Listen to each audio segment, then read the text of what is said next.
Unlock your true potential, the secret to achieving anything you want. How well do you know yourself? This video is around your mind and what you know about your mind and what you know about yourself. So how well do you know your fears? What are your beliefs? How well do you trust yourself? What are your assets? What is your personal profile? Who would you like to be? How do you look at the world? It's an interesting question because when you listen to people, some people are lucky and some people are unlucky. How optimistic are you? How positive are you? How do you view your opportunities? How do you view your life? How do you view things that you want to achieve? Are you optimistic or are you pessimistic? Are you very cautious? Are you very standoffish? Do you have a negative view on things, or do you just like to really analyze things? Some people have all the luck. It's an interesting question because you often hear people say, they're always lucky and they always have things happen to them and they always get the opportunities. What's the secret of being lucky? The secret is understanding how you look at things. Being optimistic is a great place to start, and research has shown us that optimistic people live longer. So who doesn't want to live longer? So optimistic people achieve more because they have a different point of view. They have a different energy. They have a different mindset. To be a good leader, you need to have a level of optimism. You need to be that optimistic person who can see the opportunity, can see what's on the horizon, and you can really bring people along for the journey.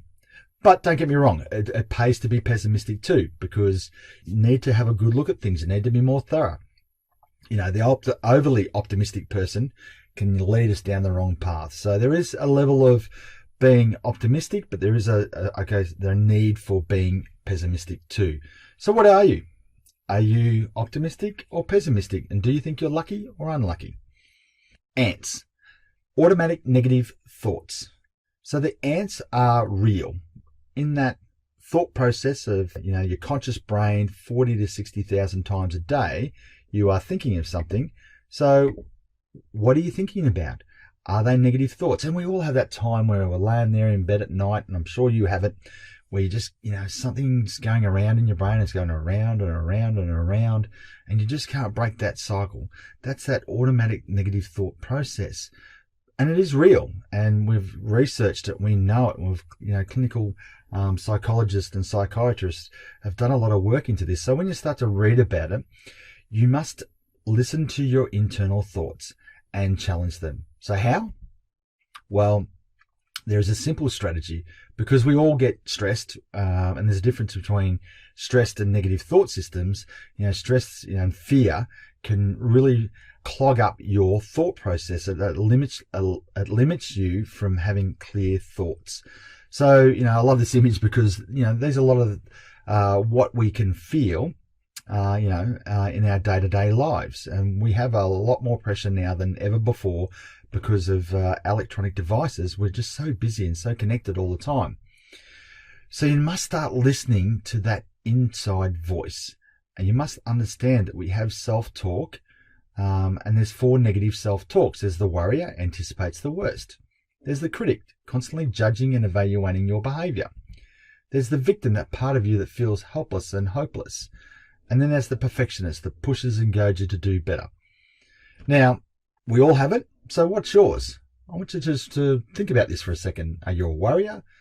Constantly worrying about, work or your kids or your finances or sport, whatever it may be, or you're critical, constantly judging, the way you behave. I needed to have that meeting better, and I need to interact with, this organization here.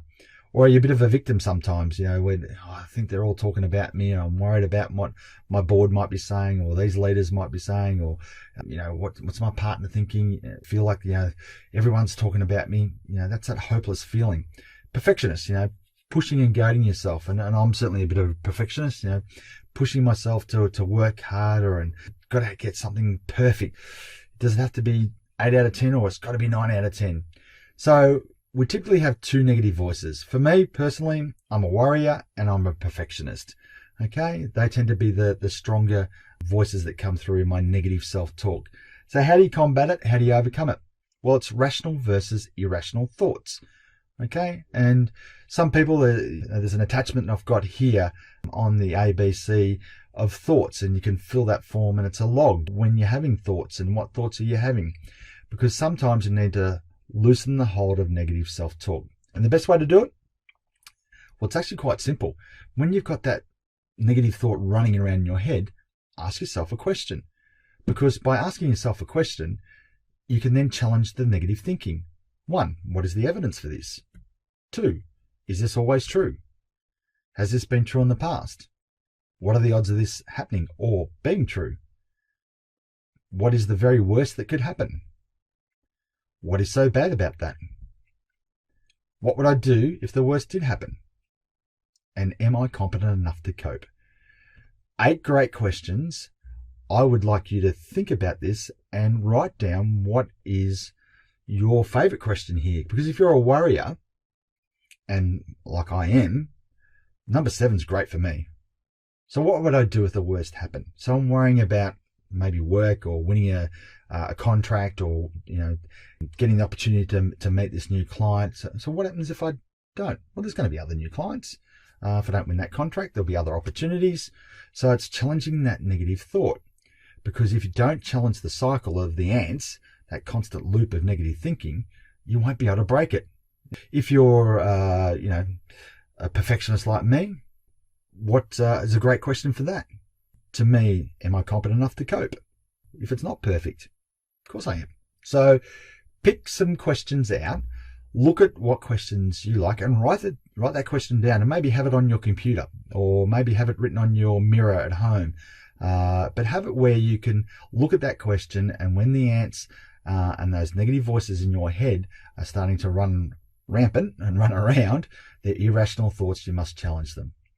Just say no to negative thinking, because if you don't, then negative thinking can control your life, turn you into being more pessimistic, less optimistic, and it will certainly affect your professional career and things outside your career as well, your life and so forth. Your self-esteem is such a critical thing. Emotional anchoring is something that I've used for a long period of time, and when I learnt more about emotional anchoring, it becomes quite simple, because we actually already do it. We already, with the gut, the heart, and the head, we already have some things that we connect with that make us feel good, okay, and things that we connect with that make us feel bad. What is it? There might be some clothes, it might be a suit or a dress that you have that makes you feel good. So you dress for success. You've heard that before. You might have some jewelry, a watch or a ring, or something that, emotionally means a lot to you. There might be music, and I use music quite regularly to get myself in the right state of mind before a big presentation. And to relax, music, when I'm stressed or a little bit anxious, I might use music to slow me down and relax. Pictures, all of us tend to have photos of our family or our kids or loved ones, because they're good emotional anchors. And we have addictive anchors too. Some people are addicted to coffee or cigarettes or cakes or whatever it might be, and I'm always a sucker for a good pie at a bakery. So what addictive anchors do you have too? So it's interesting to know that. So I want you to take a bit of time now and write down some of the things that make you feel good, and know that be in a more positive state, because emotional state management is the key, and that's where emotional anchoring really helps. So let's look at how you can do anchoring. Because to be in a peak state and to be a high achiever, you need to understand this graph here is a really great example of, as your emotional state intenses, and this can take only a couple of minutes, when you've got something like a bit of music or a family, or might be a motto that you might be preparing for a presentation, or you might be preparing for a public speaking event, and you're trying to get yourself in that right peak state. Well, I find anchoring really powerful. And I love this one here, every day in every way I get stronger and stronger. Tony Robbins, if you've ever done any work with him or listened to any of his tapes, it's a good rhythm, every day in every way I get stronger and stronger. Every day in every way I get stronger and stronger. And, that constant conversation connected to maybe aftershave or perfume that you might wear, you can really sense that feeling of confidence or success or conviction. You can embed that in you. So quite simply, it can just be putting yourself into a state of focus, a state of, okay, I'm just breathing, I'm saying something, I'm just relaxing before this presentation.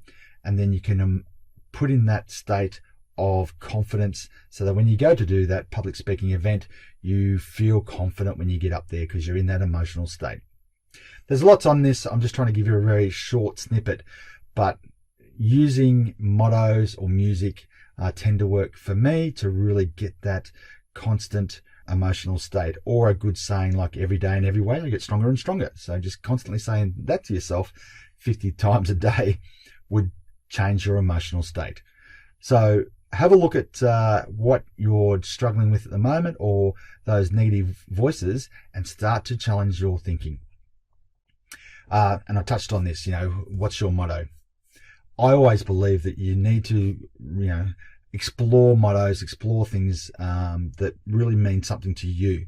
Because if you have some good mottos and you read, and I love reading biographies of people, because it's interesting to understand that we all have our challenges, we all have our journey, and nobody just popped up and became a billionaire or a successful CEO or a great leader. They had to struggle, and struggle is part of that journey. It's that metamorphosis of going from the cocoon to being a butterfly. You've got to struggle to get out of that cocoon to be a beautiful butterfly. And I like that metaphor because it's true. So mottos are great in giving you affirmations, giving you constant things to focus on. And think about the person that said the motto, because that person that said the motto, that motto is successful because of what they've been able to achieve. Do you believe in yourself? This is what I'm trying to do, is get your self-belief to a level where you're constantly reminding yourself, being your best is not so much about overcoming the barriers of other people's place in front of you, as it's about overcoming the barriers we place in front of ourselves. So Karen Perkins said that, and it's a great one. So believing in yourself is such a critical component, and to really unlock your true potential and achieve anything that you want, it is a pure self-belief mindset. I love this quote. To wrap it all up, somebody should tell us right at the start of our lives that we are dying. Then we might live life to the limit. Every minute of it, every day. Do what I say. Whatever you want to do, do it now. There are only so many tomorrows. We've got to put a stake in the ground and have the mindset to say, well, am I living the life that I thought I was going to live? And am I fulfilling my true potential? I hope this video has helped. I hope it's given you some insight into the way you think, the negative thoughts, how to emotionally change your state, and how to really get focused on what it is that you want to achieve. So good luck. Do some work with your coach on this one. This is a really great video. So thanks for listening.